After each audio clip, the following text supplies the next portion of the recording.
Friends welcome to my channel विज्ञानी ma'am friends मु भाबुची आपण माने समस्ते बहुत भलरे थिबे फ्रेंड्स आज आमे हमर जो 2026 रो जोटा आपण जूनियर टीचर कहि पारंती किबा असिस्टेंट टीचर मध्ये कहि पारंती तार फर्स्ट थियोरी क्लास आमे स्टार्ट करिबा जो माने आज चैनल रे नुआ अछंती सेमानक पई कहि रखे फ्रेंड्स या पूर्वरु मु जूनियर टीचर रो mark analysis and complete syllabus रो क्लास ऑलरेडी अपलोड करि सारिची जो माने देखिबा को चाहिबे से माने देखि परिबे प्रथमे आपण माने पाठ पढिबा पूर्वरु निजर सिलेबस को निश्चय जानिबा उचित एंड फ्रेंड्स आपण मानकर ओटीटी रो जो आंसर की अछि जहाँ भी हेले प्रति वर्ष जेते भी लेट रे आसी थाए आपणकर 2026 रे आपणकर बहुत जल्दी आसीची तो आपणकर 5 तारिख रे आपण माने एग्जाम देले तो आपणकर 23 रे आपणकर आसी जाईची ऑफिशियल आंसर की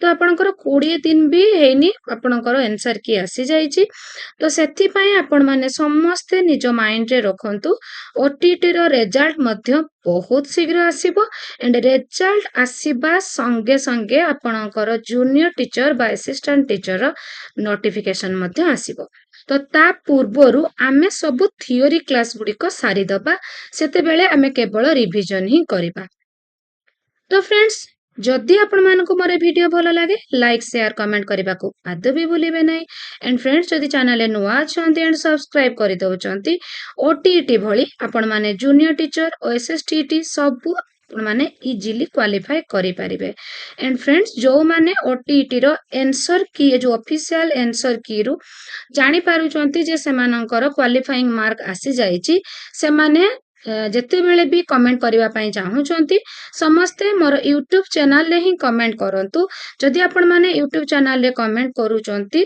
तो अन्य जो पिला माने अछंती से माने मध्य से गुडी को पढी एनकरेज हेबे फ्रेंड्स आपण माने जेते बेले प्रिपरेशन करूथुले मो चैनल रु आपण माने केमिति सक्सेस हेचंती अन्य पिला माने मध्य आपणक कमेंट पढी जानि परिबे तो फ्रेंड्स एबे स्टार्ट करिबा शिक्षार्थी विकास को बुझिबा गोटे पिलार दिन को दिन ओजन और उच्चता बढ़े सेथिपाई आपण माने लक्ष्य करिथिबे आपणक घरर छोट पिलाटी आज जो ड्रेस टी पिंधुची 6 मास परे ताकू से ड्रेस टी छोट हो जाउची तो से जो ड्रेस टी ताकू छोट हो जाउची तो एथिरो आपण कोन जानि पारुचंती जे निश्चय तार उच्चता वो ओजन रे निश्चय वृद्धि हेची नहले तार पैंट और शर्ट जो से पिंधुतला ताकू एबे छोट केमिति हे गला एंड फ्रेंड्स गोटे छोट पिलाटी एबे जेते बेले सी दुईटी अक्षरर शब्द टीए कहूला 6 मास परे गोटे वाक्य टीए कहि पारुची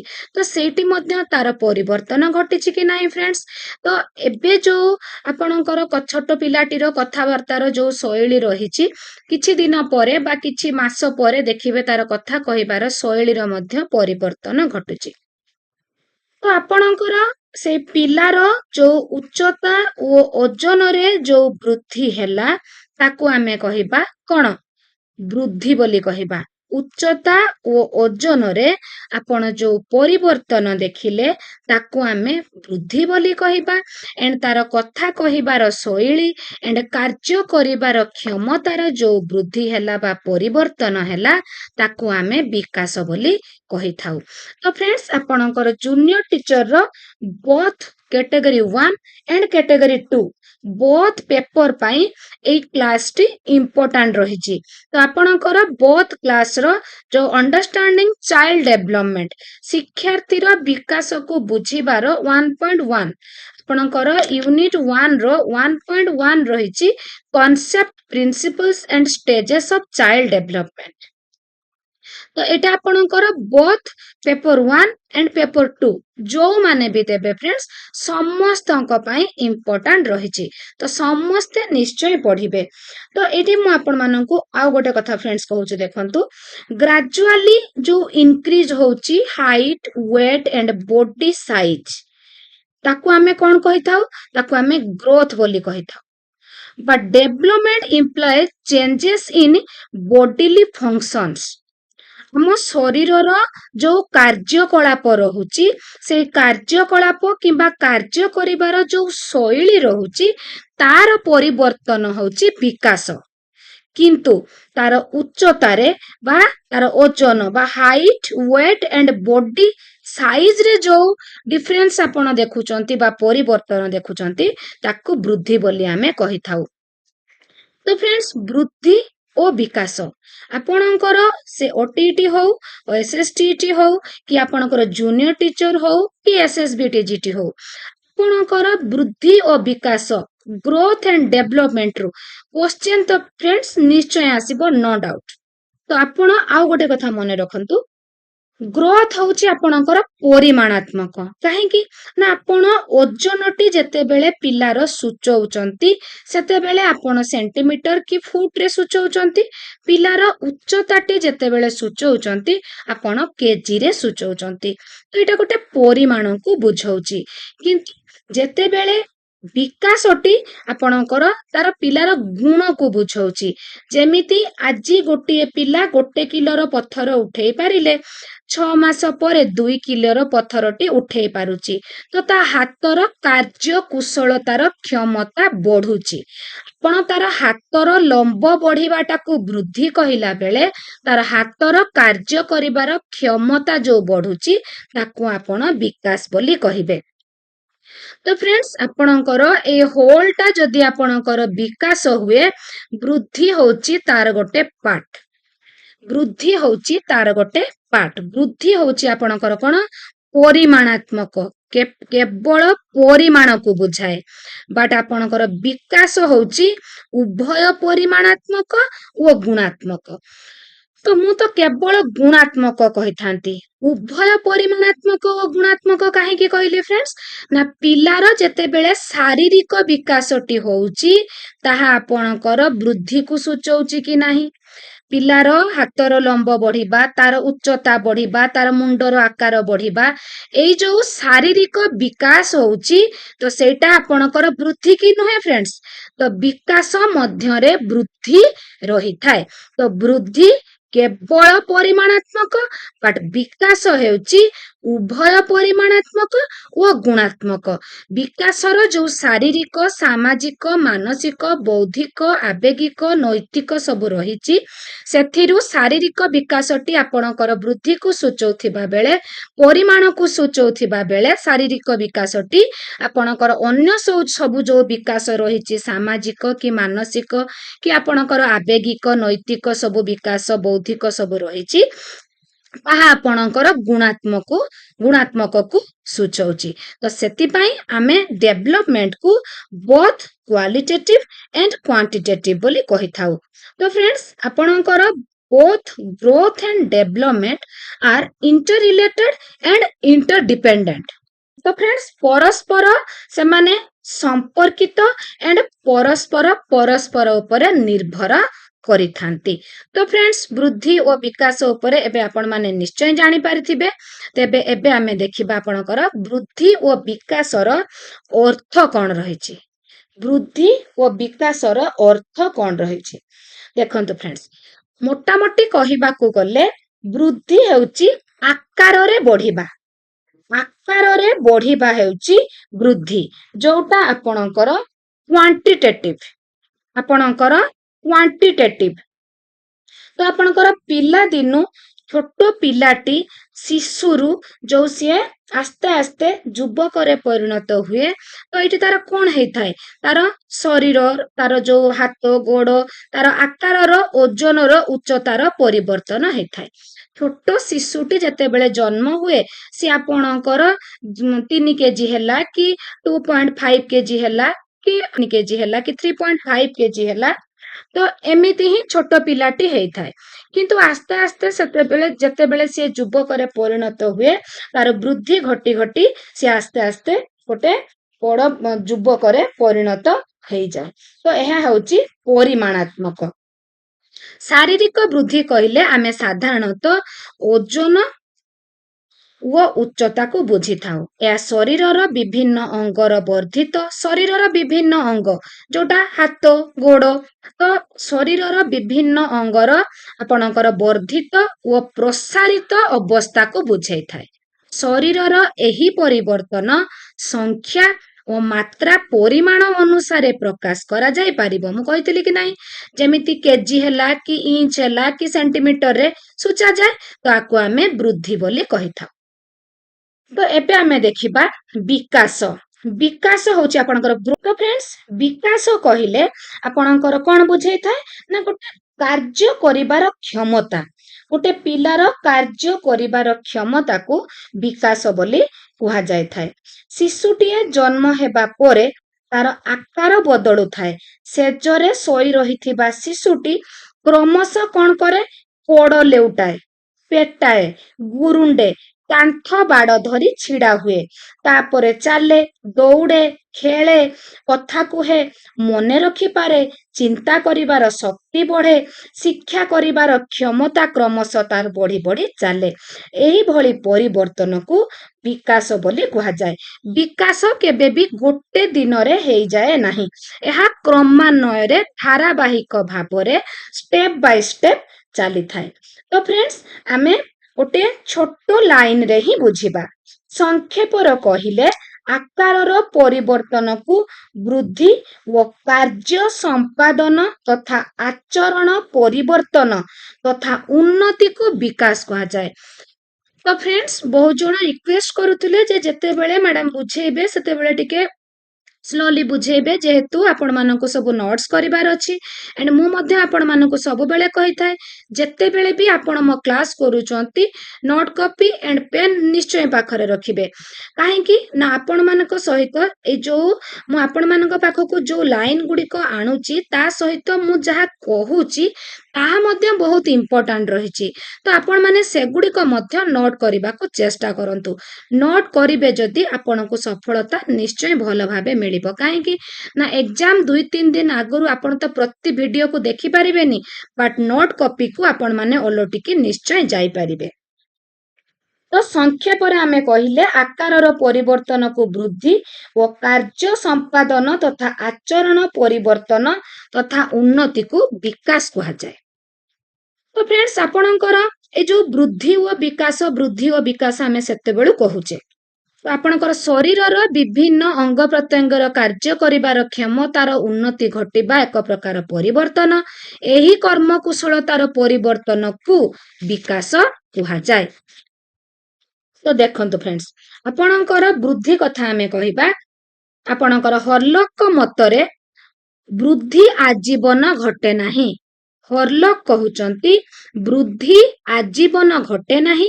ଝିଅମାନଙ୍କ କ୍ଷେତ୍ରରେ 18ରୁ 20 ବର୍ଷ ପର୍ଯ୍ୟନ୍ତ ଏଣ୍ଡ ପୁଅମାନଙ୍କ କ୍ଷେତ୍ରରେ 20ରୁ 22 ବର୍ଷ ପର୍ଯ୍ୟନ୍ତ ଘଟେ। ତାପରେ ଆଉ ବୃଦ୍ଧି ହୁଏ ନାହିଁ। ବଟ୍ ବିକାଶଟି ଗୋଟିଏ ପିଲାର ଆପଣଙ୍କର ଆଜୀବନ ଘଟିଥାଏ। ବିକାଶଟି ଆଜୀବନ ଘଟିଥାଏ। କାହିଁକି କୁହାଗଲା ଫ୍ରେଣ୍ଡସ୍? ଦେଖନ୍ତୁ, ପିଲାଟି ତାର ମାତୃଗର୍ଭର ଭ୍ରୂଣ ସଞ୍ଚାର ଦିନଠାରୁ ତାର ବିକାଶ ମୃତ୍ୟୁ ପର୍ଯ୍ୟନ୍ତ ଘଟୁଛି। ବୃଦ୍ଧି ଯେମିତି ଆପଣଙ୍କର ଗୋଟେ ଲିମିଟେଡ ପିରିୟଡ, ଲିମିଟେଡ ଟାଇମ ପର୍ଯ୍ୟନ୍ତ ହଉଛି, ବଟ୍ ବିକାଶ ଆପଣଙ୍କର ଗୋଟେ ଲିମିଟେଡ ପିରିୟଡ ବା ଲିମିଟେଡ ଟାଇମ ପର୍ଯ୍ୟନ୍ତ ନୁହେଁ, ମୃତ୍ୟୁ ପର୍ଯ୍ୟନ୍ତ ଘଟିଥାଏ। ମନେ ରଖିଲେ ଫ୍ରେଣ୍ଡସ୍? ତ ଫ୍ରେଣ୍ଡସ୍, ଏବେ ଆମେ ଦେଖିବା ବିକାଶ ପରେ କଣ ଦେଇଛି। ତ ବିକାଶର ମୂଳ ନୀତିକୁ ଯିବା ପୂର୍ବରୁ ମୁଁ ଆପଣମାନଙ୍କୁ ଆଉ ଗୋଟେ କଥା କହି ରଖେ। Development is a never ending process and may continue from birth to death. ତ ଆପଣଙ୍କର ଡେଭଲପମେଣ୍ଟଟା କେବେ ବି ତାର ଏଣ୍ଡ ହୁଏ ନାହିଁ। ଆପଣଙ୍କର ଡେଥ୍ ପରେ, ଡେଥରେ ହିଁ ପିଲାର ବା ଜଣଙ୍କର ବିକାଶଟି ଏଣ୍ଡ ହେଇଥାଏ। ମନେ ରହିଲା friends? Development is also possible without growth, as we see in some children. They may not gain in terms of height, weight or size, but they have got functional improvement. ଏଇ ଯୋଉ line ଦୁଇଟି କହିଲି ତା ଅର୍ଥ ମୁଁ ଆପଣଙ୍କୁ କହୁଛି। ଗୋଟିଏ ପିଲାର ଗ୍ରୋଥ ନହେଲେ ବି ବେଳେ ବେଳେ ଦେଖାଯାଏ ତାର ଡେଭଲପମେଣ୍ଟ ହଉଛି। ଆପଣଙ୍କୁ ଗୋଟେ ଏକ୍ସାମ୍ପଲ ଦଉଛି। ଦେଖନ୍ତୁ, ଧରନ୍ତୁ ଆପଣଙ୍କ ଘର ପାଖରେ ଏମିତି ପିଲା ବି ମୁଁ ଦେଖିଛି, ଗୋଟେ ଧରନ୍ତୁ କ୍ଲାସ 7ର ପିଲାଟି, ତା ସମବୟସର ପିଲାମାନଙ୍କର ଡେଭଲପମେଣ୍ଟ ହଉଥିବ, ହାଇଟ୍ ବଢି ଯାଉଥିବ, ୱେଟ୍ ବଢି ଯାଉଥିବ, ବଟ୍ ସେ ପିଲାଟି ସେମିତି ଛୋଟ ହାଇଟ୍ ହେଇକି ପତଳା ପିଲାଟି ହେଇକି ରହିଥିବ। ତାର weight and height and size gain ହଉନଥିବ, ବଟ୍ ତାର ଯୋଉ social, emotional and intellectual development ହଉଥିବ, ପିଲାଟି କ୍ଲାସରେ ଫାଷ୍ଟ ହଉଥିବ, ପିଲାଟି ବହୁତ ବୁଦ୍ଧି ସମ୍ପନ୍ନ ହେଇଥିବ। ଆପଣଙ୍କର ଏମିତି ବି ଦେଖାଯାଏ ଗୋଟେ ଗୋଟେ କେସରେ ବୃଦ୍ଧି ଓ ବିକାଶ ତ ପରସ୍ପର ଜଡିତ, inter related and inter dependent, but ଗୋଟେ ଗୋଟେ କ୍ଷେତ୍ରରେ ଏମିତି ଦେଖାଯାଏ ଯେମିତି ପିଲାର ଗ୍ରୋଥଟି ନ ହୋଇଥିଲେ ମଧ୍ୟ ତାର ଡେଭଲପମେଣ୍ଟ ହେଇ ଚାଲିଥାଏ। ତ ଏବେ ଦେଖିବା ବିକାଶର ମୂଳ ନୀତି। ବିକାଶର ମୂଳ ନୀତି କଣ? ଆପଣ ପଏଣ୍ଟ ଗୁଡିକ ମନେ ରଖିଲେ ଆପଣ ତାକୁ ଭଲ ଭାବେ ବୁଝିପାରିବେ। ପ୍ରଥମେ ପଏଣ୍ଟକୁ ସବୁ ମନେ ରଖିବେ। ମୁଁ ସେପାଇଁ ବେଶୀ ପଏଣ୍ଟ ଗୁଡିକ ଉପରେ ହିଁ ଗୁରୁତ୍ୱ ଦିଏ। ଆପଣ ପଏଣ୍ଟ ଗୁଡିକ ନୋଟ୍ ଆଉଟ୍ କରିନେବେ, ଦେଲେ ଆପଣ ମାନଙ୍କୁ ବୁଝିବାକୁ ଇଜି ହବ। ବିକାଶ ବଂଶଗତ ଓ ପରିବେଶ ଦ୍ୱାରା ପ୍ରଭାବିତ। ବିକାଶଟି ଯୋଉ ଡେଭଲପମେଣ୍ଟଟି ପିଲାର ହଉଛି ତାହା ବଂଶଗତ ଓ ପରିବେଶ ଦ୍ୱାରା ପ୍ରଭାବିତ। କେମିତି ଦେଖିବା? ପ୍ରଥମେ ଦେଖିବା ବଂଶଗତ। ଜନ୍ମ ସମୟରେ ପ୍ରତ୍ୟେକ ଶିଶୁ ତାର ପିତାମାତାଙ୍କ ଠାରୁ କିଛି ଗୁଣ ସ୍ୱଭାବତଃ ଆହରଣ କରିଥାଏ। ଆପଣ ଗୋଟିଏ ଶ୍ରେଣୀର ସମାନ ବୟସର ଦୁଇଟି ପିଲାକୁ ଆଣିବେ, ତାଙ୍କ ଭିତରେ ବିକାଶର ତାରତମ୍ୟ ଦେଖାଯିବ। କାହିଁକି ନା ଗୋଟିଏ ପିଲାର ବାପା ମା ଅଲଗା, ଆଉ ଗୋଟେ ପିଲାର ବାପା ମା ମଧ୍ୟ ଅଲଗା। ତେଣୁ ୟା ପାଖରେ ଯୋଉ ବଂଶ ଗୁଣ ରହିଛି ଆଉ ଗୋଟେ ପିଲା ପାଖରେ ଅଲଗା ବଂଶ ଗୁଣ ରହିଛି, ଯେହେତୁ ପିତାମାତା ଭିନ୍ନ ଅଟନ୍ତି। ତ ବଂଶ ଗୁଣ ଆପଣଙ୍କର ପିଲାର ବିକାଶ ଉପରେ ପ୍ରଭାବ ପକାଏ। କିନ୍ତୁ ପରିବେଶ କଥା କହିବା, ଉପଯୁକ୍ତ ପରିବେଶ ମିଳିଲେ ଉକ୍ତ ବଂଶଗତ ଗୁଣ ଗୁଡିକ ବିକଶିତ ହୋଇଥାଏ। ଏଣ୍ଡ ଆଉ ଗୋଟେ ମୁଁ ପରିବେଶର ଉଦାହରଣ ଦେବି ଫ୍ରେଣ୍ଡସ୍, ଦେଖନ୍ତୁ ଆପଣ ଗୋଟିଏ ପିତାମାତାର ଦୁଇଟି ପିଲା କଥା ଭାବନ୍ତୁ। ଗୋଟିଏ ପିତାମାତାଙ୍କର ଦୁଇଟି ପିଲା, ଜଣେ ତାଙ୍କ ପାଖରେ ବଂଶଗତ ଗୁଣ ସମାନ ଥିଲେ ମଧ୍ୟ ଯଦି ଗୋଟିଏ ପିଲା ବାପା ମାଙ୍କ ପାଖରେ ପଢେ ଏଣ୍ଡ ଆଉ ଗୋଟିଏ ପିଲାକୁ ସେମାନେ ହଷ୍ଟେଲରେ ଛାଡି ଦିଅନ୍ତି, ତ ପରିବେଶ ଭିନ୍ନ ଭିନ୍ନ ରହିଲେ ସେମାନଙ୍କ ମଧ୍ୟରେ ମଧ୍ୟ ବିକାଶ ଭିନ୍ନ ଭିନ୍ନ ହେଇଥାଏ। ତ ଆପଣଙ୍କର କ୍ୱେଶ୍ଚନ ଆସେ ବିକାଶ କେବଳ ବଂଶଗତ ଦ୍ୱାରା ପ୍ରଭାବିତ, ବିକାଶ କେବଳ ପରିବେଶ ଦ୍ୱାରା ପ୍ରଭାବିତ, ବିକାଶ ଉଭୟ ବଂଶଗତ ଓ ପରିବେଶ ଦ୍ୱାରା ପ୍ରଭାବିତ। ତ ଆପଣଙ୍କର ଆନ୍ସର ସି ଟି ଠିକ ହବ। ବିକାଶ ଉଭୟ ବଂଶଗତ ଓ ପରିବେଶ ଦ୍ୱାରା ପ୍ରଭାବିତ। ବିକାଶ ଏକ ନିର୍ଦ୍ଦିଷ୍ଟ ଗତିରେ ଗତିଶୀଳ, ନିର୍ଦ୍ଦିଷ୍ଟ ଦିଗରେ ଯାଏ। ବିକାଶ ଆଜି ପିଲାଟି ଜନ୍ମ ହେଲା, କାଲି ଦୌଡ଼ିବନି, ପରଦିନ ଚାଲିବନି, ଗୋଟେ ନିର୍ଦ୍ଦିଷ୍ଟ ଦିଗରେ ଯିବ। ପ୍ରଥମେ ତାର ଶୈଶବାବସ୍ଥା ଆସିବ, ତାର ବାଲ୍ୟାବସ୍ଥା ଆସିବ, ତାର କୈଶୋରାବସ୍ଥା ଆସିବ, ତାର ପରିଣତ ଅବସ୍ଥା ଆସିବ। ତ ଆପଣଙ୍କର ଷ୍ଟେପ ବାଇ ଷ୍ଟେପ ଗୋଟେ ନିର୍ଦ୍ଦିଷ୍ଟ ଦିଗରେ ଯିବ। ଯେମିତି ପିଲାଟି ଆଜି ପେଟଉଛି, ତାପରେ ଗୁରୁଣ୍ଡିବ, ତାପରେ ବସିବ, ତାପରେ ଧରିକି ଠିଆ ହବ, ତାପରେ ଚାଲିବ, ତାପରେ ଦୌଡ଼ିବ। ତ ଆପଣଙ୍କର ଗୋଟେ ନିର୍ଦ୍ଦିଷ୍ଟ ଦିଗରେ ଗତି କରେ। ତ ବିକାଶ ଏକ ନିର୍ଦ୍ଦିଷ୍ଟ ଦିଗରେ ଗତିଶୀଳ, ଏହା ତାର ଗୋଟେ ଆପଣଙ୍କର ଡେଭଲପମେଣ୍ଟର ଗୋଟେ ପ୍ରିନ୍ସିପଲ।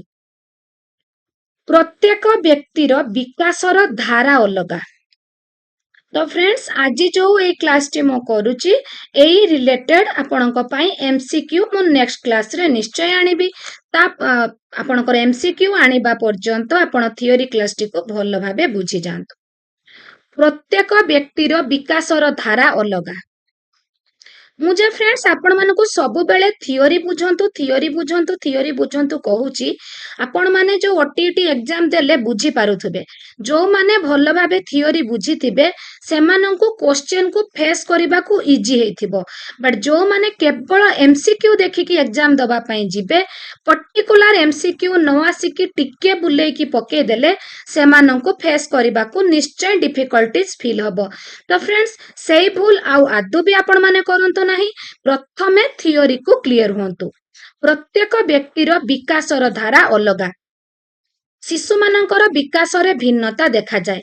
ପ୍ରତ୍ୟେକ ଶିଶୁର ମାନସିକ ବିକାଶ ଶୀଘ୍ର ହେଉଥିବା ବେଳେ କେତେକ ଶିଶୁର ମାନସିକ ବିକାଶ ଧୀରେ ହୋଇଥାଏ। କେତେକ ଶିଶୁର ମାନସିକ ବିକାଶ ସ୍ପିଡ ହୁଏ ତ କାହାର ମଧ୍ୟ ଧୀରେ ହୁଏ। ଆପଣ ବି ଆପଣଙ୍କ ଘର ପାଖରେ ପିଲାମାନଙ୍କୁ ଦେଖିଥିବେ, 2 ଜଣ ପାଖାପାଖି ଜନ୍ମ ହେଇଥିଲେ ମଧ୍ୟ ତାର ମା କହୁଥିବେ ଯେ ଆମ ପିଲା ବସିଲାଣି, କିନ୍ତୁ ଆଉ ଜଣଙ୍କର ମା କହୁଥିବେ ଆମ ପିଲା ପା ଆଜି ପର୍ଯ୍ୟନ୍ତ ବସି ନାହିଁ। ଏମିତି ହୁଏ କି ନାହିଁ? ଜଣେ କହୁଥିବ ଆମ ପିଲା ପେଟେଇଲାଣି, ଆଉ ଜଣେ କହୁଥିବ ଆମ ପିଲା ପେଟେଇ ନାହିଁ। ସମାନ ବୟସର ହେଇଥିବେ, ଗୋଟେ ଦିନରେ ବି ଜନ୍ମ ହେଇଥିବେ, ବଟ୍ ସେମାନଙ୍କର ବିକାଶର ଧାରା ଅଲଗା ଅଲଗା ହେଇଥାଏ। ଯେମିତି ଆପଣଙ୍କୁ ଗୋଟେ ଉଦାହରଣ ଦିଆଯାଇପାରେ, ଗୋଟିଏ ଝିଅ ପିଲାଟି 12 ବର୍ଷରେ ଯୌବନ ପ୍ରାପ୍ତ ହେବା ସମୟରେ ଠିକ ସେଇ ସମାନ ବୟସର ଆଉ ଗୋଟେ ଝିଅ 14 ବର୍ଷରେ ଯୌବନ ପ୍ରାପ୍ତ ହଉଛି। କାହିଁକି? ପ୍ରତ୍ୟେକ ବ୍ୟକ୍ତିର ବିକାଶର ଧାରା ଅଲଗା। ବିକାଶ ଏକ ଧାରାବାହିକ ପ୍ରକ୍ରିୟା, ଧାରାବାହିକ ଭାବରେ ଗତି କରେ। କିଛି ବି ତତ୍କ୍ଷଣାତ୍ ହୁଏନି, ଆପଣଙ୍କର କିଛି ବି ହଠାତ୍ ହେଇନଥାଏ। ଶିଶୁର ଶରୀର ଓ ବିଭିନ୍ନ କାର୍ଯ୍ୟକଳାପ ଓ ଶୈଳୀରେ ଯେଉଁ ପରିବର୍ତ୍ତନ ଘଟିଥାଏ ତାହା ହଠାତ୍ ହେଇନଥାଏ। ଧାରାବାହିକ ଭାବରେ କ୍ରମ ଅନୁସାରେ, ଯେମିତି କହିଲି ବସିବ, ତାପରେ ଧରିକି ଠିଆ ହବ, ଚାଲିବ, ତ ତତ୍କ୍ଷଣାତ୍ ଘଟିବନି, ଗୋଟେ ପରେ ଗୋଟେ ଧାରାବାହିକ ଭାବରେ ଘଟିବ। ପ୍ରାରମ୍ଭିକ ପର୍ଯ୍ୟାୟରେ ବିକାଶର ଗତି କ୍ଷିପ୍ର ଥାଏ। ପ୍ରାରମ୍ଭିକ ପର୍ଯ୍ୟାୟରେ ଜନ୍ମ ଆରମ୍ଭରେ ବା ପ୍ରଥମ କିଛି ବର୍ଷ ମଧ୍ୟରେ ଶିଶୁର ବିକାଶ ଦ୍ରୁତ ହୋଇଥାଏ। ପରବର୍ତ୍ତୀ ସମୟରେ ପ୍ରାକ୍ କୈଶୋରାବସ୍ଥା ପର୍ଯ୍ୟନ୍ତ ବିକାଶ କ୍ରମେ ଧୀର ହୋଇଥାଏ। ତ ଫ୍ରେଣ୍ଡସ୍, ପ୍ରଥମେ ପିଲାଟି ଛୋଟ ଅବସ୍ଥାରେ ଜନ୍ମ ଆରମ୍ଭରେ ପ୍ରଥମ କିଛି ବର୍ଷରେ, ମାନେ ଯେମିତିକି ତାର ଶୈଶବ ଅବସ୍ଥାରେ ତାର ବିକାଶଟି ଦ୍ରୁତ ଗତିରେ ହୁଏ, ବଟ୍ ପ୍ରାକ୍ କୈଶୋରାବସ୍ଥା ପର୍ଯ୍ୟନ୍ତ ବିକାଶ କ୍ରମେ ଧୀର ହେଇଯାଏ, ଶିଥିଳ ହେଇଯାଏ, ମନ୍ଥର ଗତିରେ ଚାଲେ। ଛୋଟ ପିଲାମାନଙ୍କର ଶାରୀରିକ ବୃଦ୍ଧି ଓ ବିକାଶ ଏତେ ଦ୍ରୁତ ଗତିରେ ହୋଇଥାଏ ତାହା ଆମେ ଜାଣିପାରିଥାଉ। ଆକ୍ଚୁଆଲି ମାନେ ଯେତେବେଳେ ଛୋଟ ପିଲାଟି, ଆପଣ ତାକୁ ଲକ୍ଷ୍ୟ କରିଥିବେ 2-3 ମାସ ପରେ, 3-4 ମାସ ପରେ ପେଟେଇଲାଣି, ତାପରେ ପୁଣି ଗୁରୁଣ୍ଡିଲାଣି, ତାପରେ ବସିଲାଣି, ତ ଏଇଟା ଆପଣଙ୍କୁ ସ୍ପଷ୍ଟ ଦେଖାଯାଏ। ଏତେ ଦ୍ରୁତ ଗତିରେ ହୁଏ ଯେ ଆପଣ ସ୍ପଷ୍ଟ ଜାଣିପାରନ୍ତି। ପ୍ରଥମ 5 ବର୍ଷ ମଧ୍ୟରେ ଶିଶୁର ଅଧିକାଂଶ ଗୁଣ ବିକଶିତ ହେବା ଆରମ୍ଭ କରେ। ଏହା ଛଡା ତାର ବ୍ୟକ୍ତିତ୍ୱ, ଆତ୍ମବିଶ୍ୱାସ ଓ ଶିକ୍ଷଣ ପ୍ରତି ଆଗ୍ରହର ମୂଳଦୁଆ ପଡିଥାଏ। ତ ଫ୍ରେଣ୍ଡସ୍, ନେକ୍ସଟ ଦେଖିବା, ସମସ୍ତ ବିକାଶ ମଧ୍ୟରେ ନିବିଡ଼ ସମ୍ପର୍କ ଥାଏ। ଏଟା ଆପଣ ମଧ୍ୟ ନିଜେ ଫିଲ୍ କରିଥିବେ। ଯୋଉ ଦିନ ଆପଣଙ୍କ ଦେହ ଭଲ ଥିବ, ଆପଣଙ୍କ ମନ ମଧ୍ୟ ବହୁତ ଖୁସି ଥିବ। ତ ଶାରୀରିକ ବିକାଶ, ମାନସିକ ବିକାଶ ପରସ୍ପର ଜଡିତ ହେଲା କି ନାହିଁ? ତ ଆପଣଙ୍କ ମନ ଯେତେବେଳେ ଭଲ ଥିବ, ତ ଆପଣଙ୍କର ପରିବାର, ସାଙ୍ଗସାଥି ସମସ୍ତଙ୍କ ସହିତ ମିଳିମିଶି ଚଳିବା ପାଇଁ, ଖୁସି ମଜା କରିବା ପାଇଁ ଆପଣଙ୍କୁ ଇଚ୍ଛା ହୁଏ କି ନାହିଁ? ନିଶ୍ଚୟ ହୁଏ। ତ ଶାରୀରିକ, ମାନସିକ, ସାମାଜିକ ତିନୋଟି ଯାକ ରିଲେଟେଡ ହେଲା କି ନାହିଁ? ଦେନ୍ ଆପଣଙ୍କର ଯୋଉ ଆବେଗ ରହିଲା, ଆପଣଙ୍କର ହସ ହେଲା କି ଖୁସି ହେଲା, ତ ଏଗୁଡିକ ମଧ୍ୟ ସ୍ୱତଃସ୍ଫୂର୍ତ୍ତ ଭାବରେ ଆସିଯାଏ। ତ ଆପଣଙ୍କର ସେଥିପାଇଁ କୁହାଯାଏ ପିଲାମାନଙ୍କର ଶାରୀରିକ, ମାନସିକ, ସାମାଜିକ, ଆବେଗିକ, ନୈତିକ ବିକାଶ ପରସ୍ପର ନିବିଡ଼ ଭାବରେ ଜଡିତ, ପରସ୍ପର ସମ୍ପର୍କିତ। ଏହି ସବୁ ବିକାଶ ଗୁଡିକ ପରସ୍ପର ଠାରୁ ଅଲଗା ଲାଗୁଥିଲେ ମଧ୍ୟ ଏଗୁଡିକ ମଧ୍ୟରେ ନିବିଡ଼ ସମ୍ପର୍କ ଥାଏ। ଶାରୀରିକ ବିକାଶ ସହିତ ମାନସିକ ଓ ସାମାଜିକ ବିକାଶ ତ୍ୱରାନ୍ୱିତ ହୋଇଥାଏ। ପ୍ରଭେଦୀକରଣ ଓ ଏକୀକରଣ କ୍ରିୟା ମାଧ୍ୟମରେ ବିକାଶ ସଂଗଠିତ ହୋଇଥାଏ। ଦେଖନ୍ତୁ ଫ୍ରେଣ୍ଡସ୍, ଜନ୍ମ ଆରମ୍ଭରେ ଶିଶୁଟି ଏକ ଜୀବକୋଷର ପିଣ୍ଡୁଳା ଆକାରରେ ଥାଏ। ଶାରୀରିକ ବୃଦ୍ଧିର ଅଗ୍ରଗତି ଫଳରେ ପ୍ରାୟ 9 ମାସ ବୟସରେ ତାର ବିଭିନ୍ନ ଅଙ୍ଗ ପ୍ରତ୍ୟଙ୍ଗ ଆସେ। ତ ଏକୀକରଣରୁ ପ୍ରଭେଦୀକରଣ ହେଲା। ଏକୀକରଣ କଣ? ଗୋଟିଏ ମାଂସ ପିଣ୍ଡୁଳାଟେ ଥିଲା, ତାପରେ ସେଥିରୁ ତାର ପ୍ରଭେଦୀକରଣ ମାନେ କଣ? ଅଙ୍ଗ ପ୍ରତ୍ୟଙ୍ଗ ସବୁ ବାହାରିଲା। ଏମିତି ଆଉ ଗୋଟେ ଉଦାହରଣ, ଯେମିତି ଗୋଟେ ନିର୍ଦ୍ଦିଷ୍ଟ ବୟସରେ ଶିଶୁଟି ତା ମା ଭଳି ଦେଖାଯାଉଥିବା ସ୍ତ୍ରୀ ଲୋକକୁ ମା ବୋଲି ଭାବେ।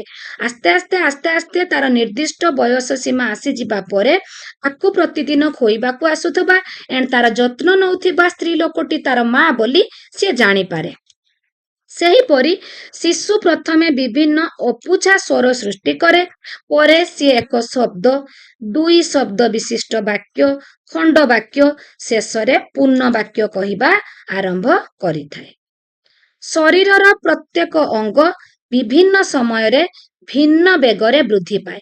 ଯେମିତିକି ଆମେ କହିବା ଶିଶୁଟି ଜନ୍ମ ହେବା ସମୟରେ ତାର ମୁଣ୍ଡର ଆକାର ପ୍ରାୟତଃ ବୃଦ୍ଧି ପାଇସାରିଥାଏ। ଛୋଟ ପିଲାଟି ଯେତେବେଳେ ଜନ୍ମ ନଉଛି, ଯେମିତି ତାର ହାତ ଗୋଡର ବୃଦ୍ଧି ହେଇକି ସେ ଗୋଟେ ବିରାଟ ମନୁଷ୍ୟରେ ପରିଣତ ହଉଛି, ସେମିତି ଯଦି ତା ମୁଣ୍ଡ ମଧ୍ୟ ବଢୁଥାନ୍ତା ତାହେଲେ ଆପଣ ଚିନ୍ତା କରନ୍ତୁ ତା ମୁଣ୍ଡଟା କେତେ ବଡ ହେଇଥାନ୍ତା, ନୁହେଁ କି? ତ ଜନ୍ମ ସମୟରେ ଶିଶୁର ଅନ୍ୟ ଅଙ୍ଗ ତୁଳନାରେ ତାର ମୁଣ୍ଡ ପ୍ରାୟତଃ ବୃଦ୍ଧି ପାଇସାରିଥାଏ। ଛୋଟ ଅବସ୍ଥାରେ ଶିଶୁର ସ୍ନାୟୁଗତ ବିକାଶ ଦ୍ରୁତତର ହୋଇ ତାପରେ ଆସ୍ତେ ଆସ୍ତେ ଧିମେଇ ଯାଏ। କୈଶୋରାବସ୍ଥାରେ ପୁଣି ଦ୍ରୁତତର ହୁଏ। ଏହା 12-13 ବର୍ଷ ବୟସ ବେଳକୁ ଦ୍ରୁତତର ହେଇଥାଏ। ବାଳିକା ମାନଙ୍କର ବୃଦ୍ଧିର ବେଗ ବାଳକ ମାନଙ୍କ ବୃଦ୍ଧିର ବେଗ ଠାରୁ ଅଲଗା ହେଇଥାଏ। ବାଳକ ଓ ବାଳିକା ମାନଙ୍କର ବୃଦ୍ଧିର ବେଗରେ ଭିନ୍ନତା ଥାଏ। ବାଳକ ମାନଙ୍କ ଅପେକ୍ଷା ବାଳିକା ମାନଙ୍କର ଶାରୀରିକ ପରିପକ୍ୱତା ଶୀଘ୍ର ହୋଇଥାଏ। ଏପରିକି ଜନ୍ମ ସମୟରେ ଏବଂ ପ୍ରାକ୍ କୈଶୋରାବସ୍ଥାରେ ବାଳିକା ମାନେ ବାଳକ ମାନଙ୍କ ଅପେକ୍ଷା ଶରୀରର ଓଜନ ଓ ଉଚ୍ଚତା ଦୃଷ୍ଟିରୁ ଆଗୁଆ ଥାନ୍ତି। ତ ବାଳକ ମାନଙ୍କ ଅପେକ୍ଷା ବାଳିକା ମାନଙ୍କ ଶାରୀରିକ ମେଚୁରିଟି ଯୋଉଟା ଶୀଘ୍ର ହେଇଥାଏ। ଏପରିକି ଜନ୍ମ ସମୟରେ ଓ ପ୍ରାକ୍ କୈଶୋରାବସ୍ଥା, ଏଇ ଦୁଇଟି ନିଶ୍ଚୟ ମନେ ରଖିବେ। ଜନ୍ମ ସମୟ ଏଣ୍ଡ ପ୍ରାକ୍ କୈଶୋରାବସ୍ଥାରେ ବାଳିକା ମାନେ ବାଳକ ମାନଙ୍କ ଅପେକ୍ଷା ଶରୀରର ଓଜନ ଓ ଉଚ୍ଚତା ଦୃଷ୍ଟିରୁ ଆଗୁଆ ଥାନ୍ତି। ପରେ କଣ ହୁଏ, ପ୍ରାୟତଃ ବାଳକ ମାନେ ବାଳିକା ମାନଙ୍କ ସହିତ ସମକକ୍ଷ ହେଇଯାଆନ୍ତି ଆସ୍ତେ ଆସ୍ତେ ପରେ।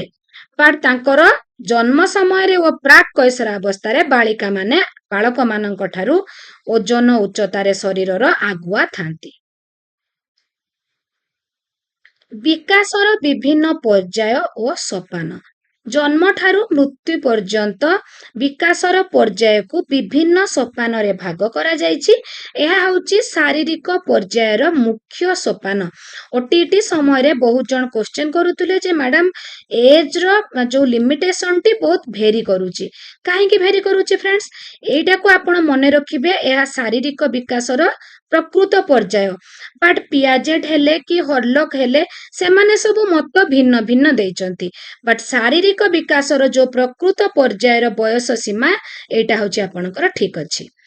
ତ ଆପଣଙ୍କର ଶୈଶବାବସ୍ଥା ଜନ୍ମରୁ 3 ବର୍ଷ। ବାଲ୍ୟାବସ୍ଥାକୁ 2 ଭାଗରେ ଭାଗ କରାଯାଇଛି, ଆଦ୍ୟ ବାଲ୍ୟାବସ୍ଥା, ଶେଷ ବାଲ୍ୟାବସ୍ଥା। ତ ବାଲ୍ୟାବସ୍ଥା 3 ରୁ 10-12 ବର୍ଷ, ଆଦ୍ୟ ବାଲ୍ୟାବସ୍ଥା 3 ରୁ 6, ଶେଷ ବାଲ୍ୟାବସ୍ଥା 6 ରୁ 10-12। କୈଶୋରାବସ୍ଥା ଆପଣଙ୍କର ପ୍ରାକ୍ କୈଶୋରାବସ୍ଥା ଓ କୈଶୋରାବସ୍ଥା 2 ଭାଗରେ ଭାଗ କରାଗଲା। ତ କୈଶୋରାବସ୍ଥା ହଉଛି 10-12 ରୁ 19 ବର୍ଷ। ପ୍ରାକ୍ କୈଶୋରାବସ୍ଥା 10-12 ରୁ 13-14 ବର୍ଷ ଏଣ୍ଡ କୈଶୋରାବସ୍ଥା ହଉଛି 13-14 ବର୍ଷରୁ 19 ବର୍ଷ। ଦେନ୍ ଦେଖିବା ଆମେ ପରିଣତ ଅବସ୍ଥା। ତ ପରିଣତ ଅବସ୍ଥାକୁ ମଧ୍ୟ କଣ କରାଯାଇଛି, 2 ଭାଗରେ ଭାଗ କରାଯାଇଛି, ଆଦ୍ୟ ପରିଣତ ଅବସ୍ଥା ଏଣ୍ଡ ପରିଣତ ଅବସ୍ଥା। ତ ଆପଣଙ୍କର ପରିଣତ ଅବସ୍ଥା ହଉଛି କଣ, 19 ରୁ 60 ବର୍ଷ। ତ ଆଦ୍ୟ ପରିଣତ ଅବସ୍ଥା 19 ବର୍ଷରୁ 40 ବର୍ଷ ଏଣ୍ଡ ପରିଣତ ଅବସ୍ଥା 40 ବର୍ଷରୁ 60 ବର୍ଷ। ଏଣ୍ଡ ଆପଣଙ୍କର ବାର୍ଦ୍ଧକ୍ୟ ଅବସ୍ଥା ସର୍ବଶେଷରେ ଆସିଲା 60 ବର୍ଷରୁ ମୃତ୍ୟୁ ପର୍ଯ୍ୟନ୍ତ ହଉଛି ଆପଣଙ୍କର ବାର୍ଦ୍ଧକ୍ୟ ଅବସ୍ଥା। ତ ଫ୍ରେଣ୍ଡସ୍ ଏଠି ଆମେ କମ୍ପ୍ଲିଟ ଆପଣଙ୍କର ବୋଥ ପେପର 1 ପେପର 2 ଙ୍କ ପାଇଁ ଯୋଉ ରହିଛି concept principles and stages of child ଡେଭଲପମେଣ୍ଟର କମ୍ପ୍ଲିଟ ଥିଓରି ଆମେ ଡିସ୍କସନ କଲେ। ଯଦି ଆପଣଙ୍କୁ ଭଲ ଲାଗେ ଲାଇକ୍ ସେୟାର କମେଣ୍ଟ କରିବାକୁ ଆଦୌ ବି ଭୁଲିବେ ନାହିଁ। ମନରେ ଆସୁଥିବା ଡାଉଟକୁ ସାଙ୍ଗେ ସାଙ୍ଗେ କମେଣ୍ଟ କରିବେ ଏଣ୍ଡ ଚ୍ୟାନେଲରେ ନୂଆ ଥିଲେ ଜଲ୍ଦି ଜଲ୍ଦି ସବସ୍କ୍ରାଇବ କରିନେବେ। ଏଣ୍ଡ ଫ୍ରେଣ୍ଡସ୍ ୟା ପରେ ମୁଁ ଆପଣମାନଙ୍କ ପାଇଁ ଠିକ୍ ଏଇ ଥିଓରି ରିଲେଟେଡ୍ MCQ ନିଶ୍ଚୟ ଆଣିବି ଫ୍ରେଣ୍ଡସ୍। ତ ଫ୍ରେଣ୍ଡସ୍ ଆଜି ପାଇଁ ଏତିକି। Take care.